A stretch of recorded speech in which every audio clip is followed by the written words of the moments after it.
Hey everybody. So today we're gonna talk about the Margaux 12 bag. This color is New Burgundy, and I'm gonna show how the bag reacts to scratches, some conditioning, and I'll even put water on this and see what fits in this bag as well. So let's see. The color is New Burgundy. It actually looks more like a chocolate brown with some red undertones. It's very smooth leather, so the grain is very tiny on this bag. So as you can see, there's like already a bunch of scratches on this bag. I've had this bag for about almost 2 months, and I've used it about 12, 13 times or so. I take this bag out when it's for office job and I have to carry, very little things. So the one thing you'll notice is this bag does not have a lot of branding or logo. It's just the row on the bottom of this side panel here. It has buckles, and these do actually work. You can undo the buckles on both sides if you wanted to. The front is very plain.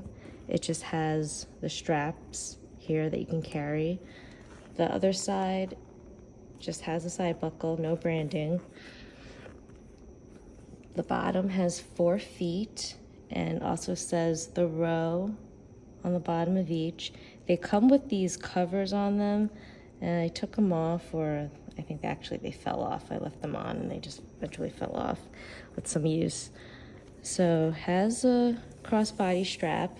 I honestly have never really used this crossbody strap. I just sort of just leave it at the bottom of the bag because they're so thin and they don't really take up much space. So you could do that, or you can just remove the straps altogether. I just left them on because it's like, what if one day I'll actually need the crossbody strap and my hands have to be free? So inside we've got a little card pocket here. Let's see if I have a card case here. I could show you if it fits. So card case here, it slips in like that. And then on the other side, there's like a tiny pocket. And I actually figured out what to use it for.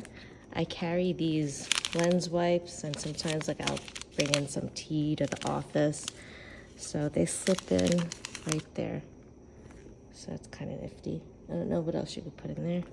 It's pretty small. On this opposite side, we have the row made in Italy and a zippered pocket. Let me see if I can zoom in a little bit here. So the zipper pocket, it comes with this card case envelope. It says the row. I didn't even open it. So it says here it's New Burgundy. That's the color. I guess I'll just open it now. Let's take a look at what this is.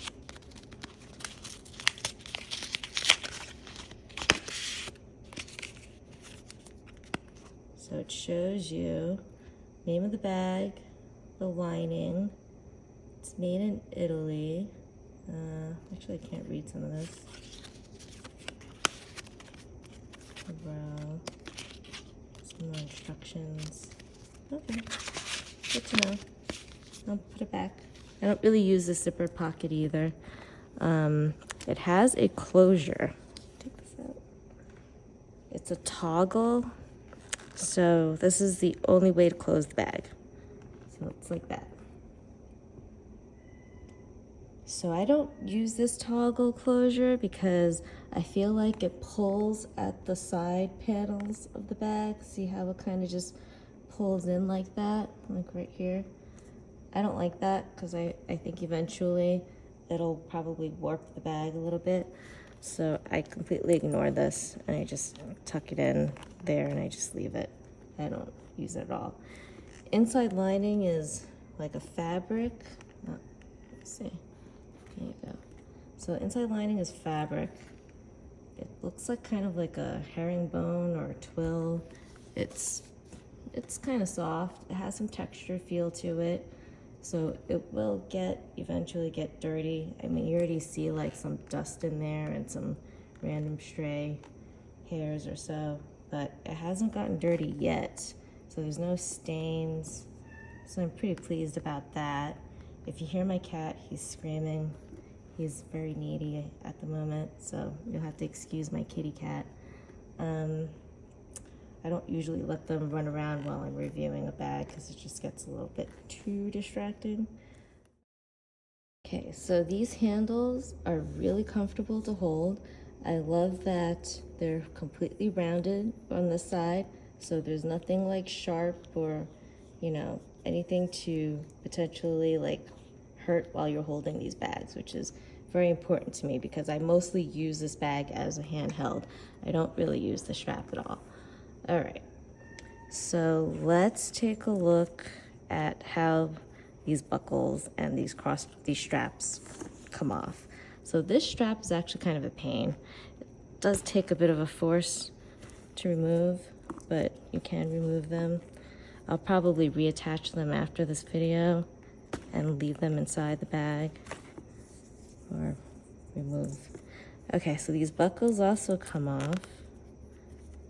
Well, they don't come off, but they come undone. So I'm gonna do this, show you guys how the bag opens up wide. There. So see, after you undo the buckles, you can open it wide.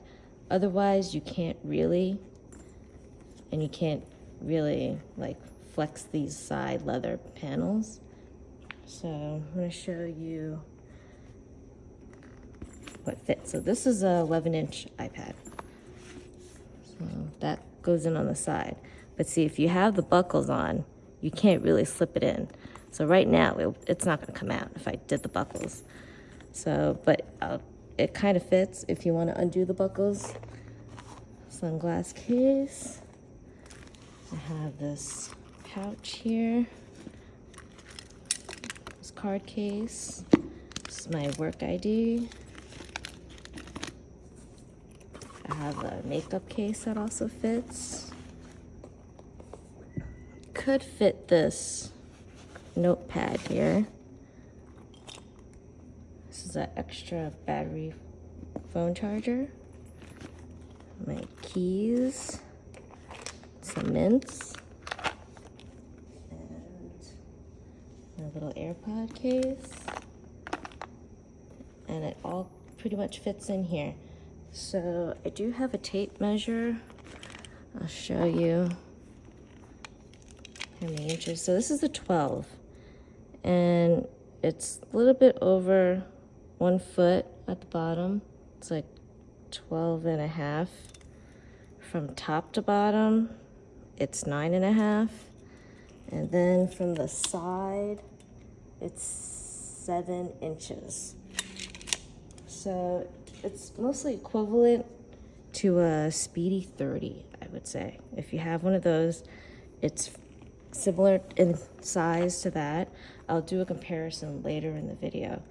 So, all right, so I'm gonna redo this buckle, and then you can see why it doesn't have a big opening when you have this buckle on. So there, buckles are kind of done. I didn't fully do them up, but I'll do that later. So this is already kind of hard to take out. It's my notebook. So this iPad, so that was kind of hard to get out, but you could do it. So even though it's an open top, it's not easy to really reach in and grab things out of it. Like even this is kind of like you have to really sort of get it in and out carefully. So that's kind of what it fits. This bag is really light, by the way. I think it's maybe like 1 pound because there's not much hardware. It's not much anything. Like the leather is very thin too. I'm just gonna take everything out here for a second. And let's see. I'm gonna show you how this leather reacts to things.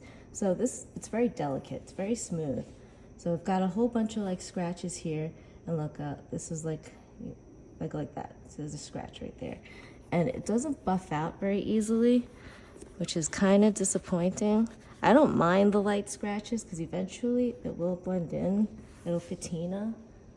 So I'm gonna add some water to this bag. I'll do it, so I'll do it on the corner right there. All right. Then I'll dry it. So you can still pretty much see that there's a spot there. So let's see how long it takes for it to like evaporate and go away. But in the meantime, I'm gonna add some conditioner to this. So some of the scratches, I'll do a place, oh look, it's kind of going away. That's not too bad. All right, I'll do this little corner here. There's a scratch right here. This was actually the first scratch I ever got on this bag. So I'm taking a clean towel. We'll do this white side. And this is leather CPR, which I really like. I use this on all of my Balenciaga bags, and it always works really, really nicely with it. So let's see if I can squeeze some of this on. Okay, so I've got a little bit here, just a test spot. All right, smush it up a little more.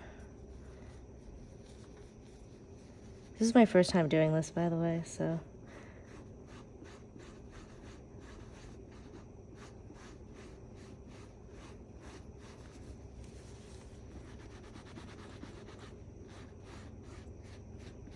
If you're freaking out on the other end, trust me, I kind of am too, but I'm gonna trust that this will eventually work out.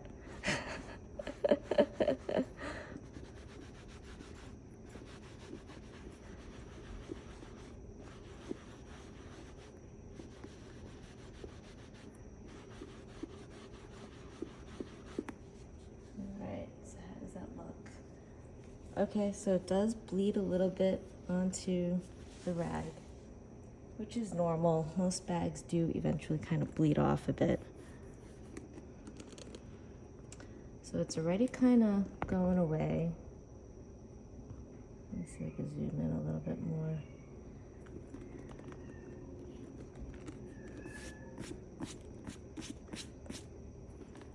All right, it looks pretty good.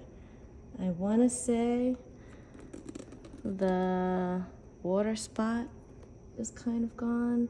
There's a little bit of conditioner that still needs to dry up, but I think it looks pretty good.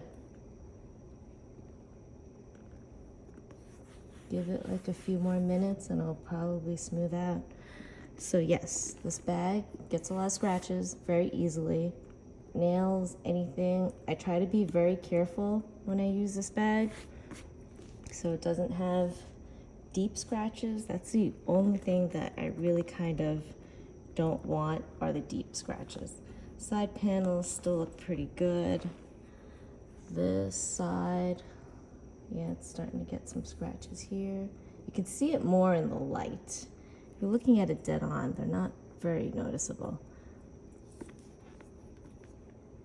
All right, let's go back to this spot here at the corner.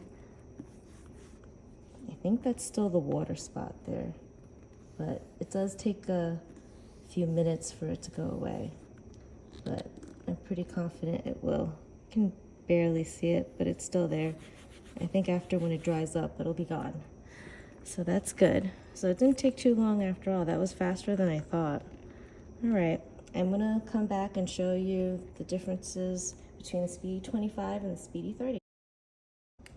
Okay, so I'm back with the Speedy 30. This is the Catagram limited edition that I love.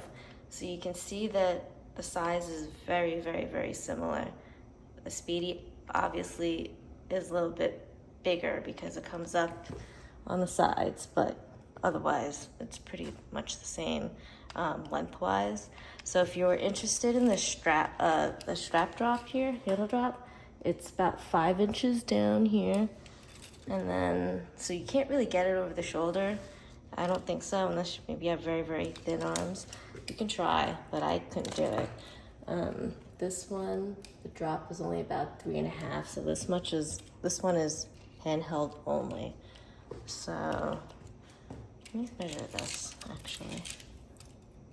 This is also, yeah, it's about 12 inches. So this one may be just 1/2 inch wider for the Margaux. Let's turn it around on the side. So here, this measures about 7. I think it's gonna be wider for the Speedy 30. Let's see. It's about 7. Okay, so it is kind of very, very similar in size. This one's drooping down because it's hanging off the edge of the stairs, but the height's almost the same too. This is about 8, about 9. So this one's just a little bit taller than Margaux. All right, and then from the top, you know, this is zippered, that one's completely open, so the openings are very different. Oh, if you were wondering, the Margaux 12, I weighed it on my scale and it weighs 1.8, 1 pound, 8 ounces. So I'm wrong, it's actually heavier than a pound, but it feels very, very, very light. Okay, so let's take a look to see how it compares to the Speedy 25. So this one is my Millazime Speedy 25. It's gorgeous. The leather's absolutely to die for. So the two of these, this leather on the Speedy 25, it's thicker. It's a little bit more velvety. This one is not as velvety, the Margaux. So slightly, I would say the LV has the more luxurious leather, unfortunately, but it also is more expensive. The Margaux is almost about, for the 12, for the smooth calf skin, I paid about $5,000. Don't want to say that too loud, but I really, really wanted it, and I ended up selling about 5 of my bags in my collection, so to make up for it a little bit. Okay, so let's see. The Speedy 25, no, I've never measured the Speedy 25 before. This is 10 inches. Okay, so it's like a 2-inch difference. So it is gonna be a bit smaller than the Margaux.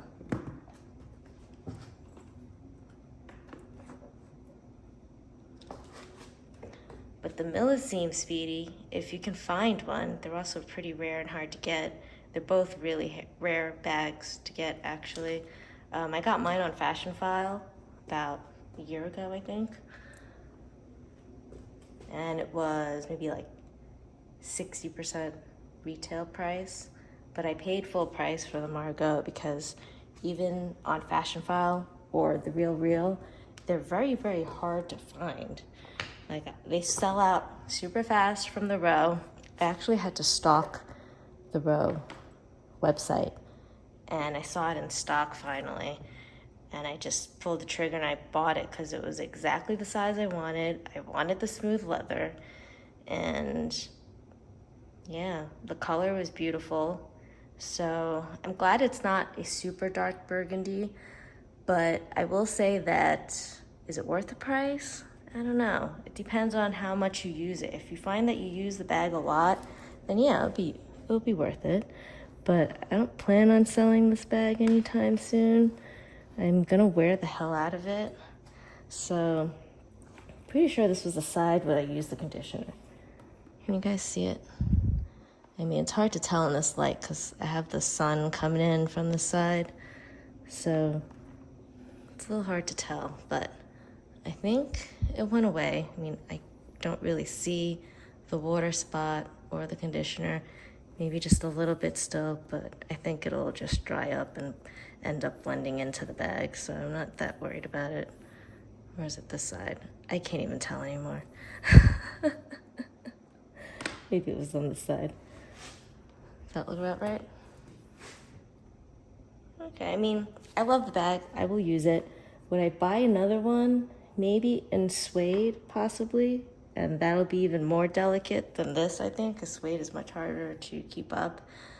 But I think so.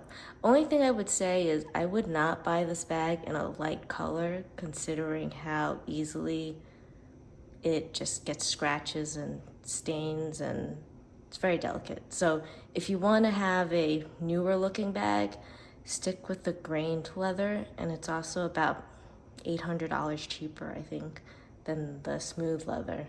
But it won't feel as luxurious. I mean, this bag is so soft, it's really like butter. I think that's it. So I will have photos of me modeling the bag. I'm 4'11". If you're interested, I'll link it in the description. And I'll link elsewhere where you can buy the bag on Fashionphile and The Real Real. And that's it. Thanks for listening. Thanks for watching. Take care. See you next time.